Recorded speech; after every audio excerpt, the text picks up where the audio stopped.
Hey everybody, it is a nice day out, so let's take a cute little tour of the 81 Volkswagen Rabbit diesel. It's a pretty old car, but for the most part it's in great shape. As with any old car, you just got to do a little bit of work to get things back to stasis, and then you're rocking. So little tiny things, it's like this little, or that's missing, so I got to do something with that.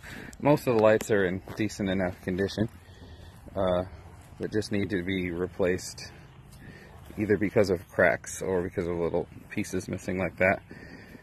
But the car is in primarily amazing shape for being as old as it is. I took the dash out again because I had to do some more wiring stuff. Let's go back around and show you guys what's going on inside, some ideas and some thoughts. Well, one thing is this little guy is glued in, and that's not great, so we got to figure out a way to replace that, because it's already come out and I don't necessarily want to glue it back in. I want it back in permanent like it's supposed to be, and I want it to function because it's a little wing and you open it for extra air instead of rolling down the whole window. So anyway, what's going on in here is the wiring had to come out because things were not in great shape. There's some broken parts, like this is for, well, that one's for the wipers, and that one's working, and this one is, can't remember right now.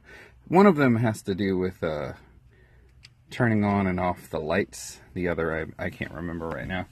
And it's this, it's a 5-speed, so it has a clutch and pedals, and that clutch actually seems really good on here.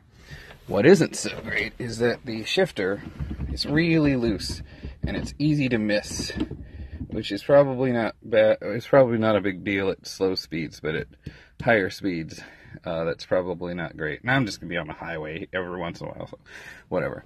And just as loose is the steering column, which I don't know if you guys can tell. I wish I could get in there real good, you guys could see it, but you hear that noise. Yeah, that little clang, clang, clang, that's not a noise it should be making, and it's because the bearings are worn out. So let's venture around here.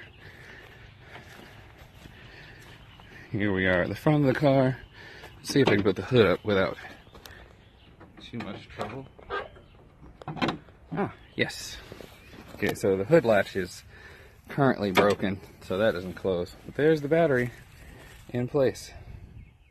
And the little bits of extra wiring that I had to add to jump some things, I'm going to clean all that up.